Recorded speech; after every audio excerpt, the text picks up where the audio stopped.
Assalamualaikum, selamat malam. Hari ni kita di Maxtune, kita ada Waja 1.8 twin cam nak masuk Emanage. So kita dah pasang dah Emanage kat Waja ni. Waja ni stay maintain dengan wiring Waja lah, cuma engine dia 1.8 twin cam. Ok, sekejap lagi kita try run kat dyno, tengok macam mana power dia. Right.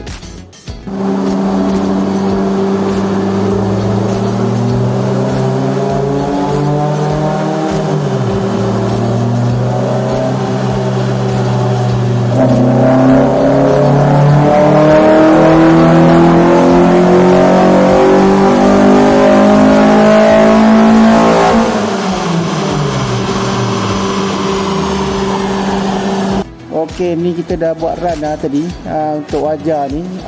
First run ni kita dapat 111 horsepower, tapi minyak dia tak cukup sangat dah. Minyak dia tak cukup. So jadi kita try run lagi, kita try tune tengok berapa horsepower dapat.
Okay, ni final lah horsepower kita dapat 130 horsepower. Minyak pun dah cun-cun dah.